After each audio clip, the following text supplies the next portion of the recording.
So today's Sunday, and I don't have that much to do today, so I feel like doing a Pokemon ROM modding tutorial.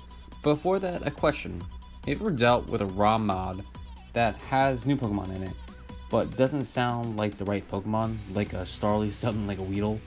Or they have cries, but they sound a little...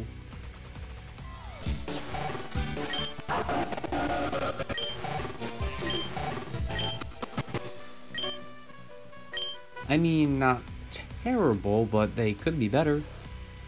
Well, today is the day I show you how to insert high quality cries into your ROM.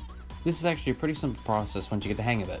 Before we get started, you'll need a couple of things. First, a free space finder to find room for your cry, a WAV file of your cry, that's the only way to put it in the game, I believe, Pokemon Game Editor, and finally the tool Sappy.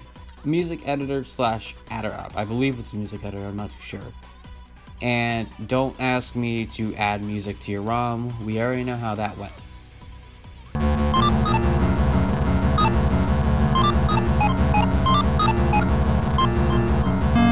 So first things first is you have to open your ROM in Free Space Finder.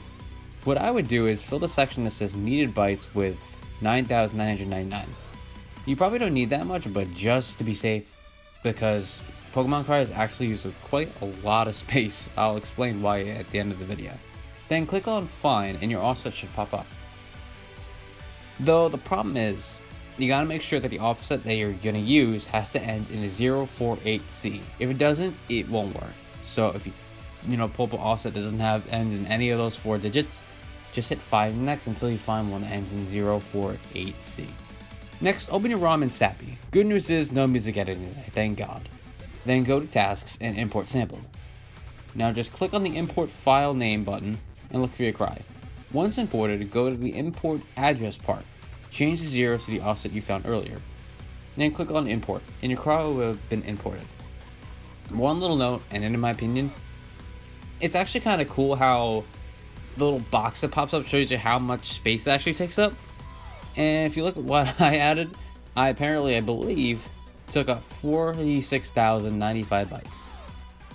Told you it's a lot.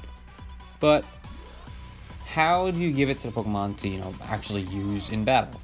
Well, that's actually the easiest part of this whole tutorial. Open up Pokemon Game Editor, go to Pokemon Editor, and then go to the Pokemon that you're editing the cry of. Mine being Zigzagoon. Now here's the interesting part of it.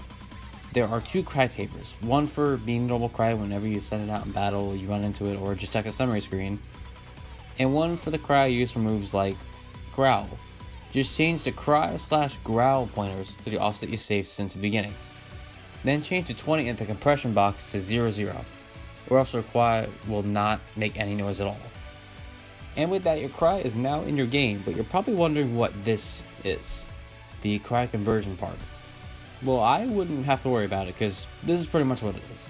You see, Pokemon between Bulbasaur and Celebi you don't have to worry about, because they don't have it, but Gen 3 Pokemon do. You see, each Pokemon has an index number. That's why if you notice, like when you're editing a Pokemon game, the last Pokemon you see besides the unknown form sprites is Chimecha, not Deoxys.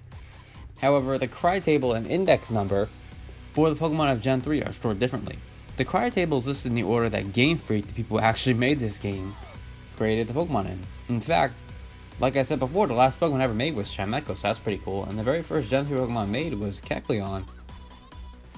There's even 2 spaces in the cry table that are unused, and they were expected to be the Pokemon Shellos and Gastrodon. That's kind of disappointing. Though I wouldn't worry about touching the convergence part, because that's what the tool is for. All you gotta do is change the offsets to change the compressions for the main cry to 0, and then it's all done. So go ahead and test out your cry and make sure it works. If it works, that's great. If not, I have no idea what else to tell you. But you know what? Let's check out how my cry looks. I'll give you an example. I'll show you a visual example of my cry looks. Hopefully it looks really good and sounds really good. Do you know the way?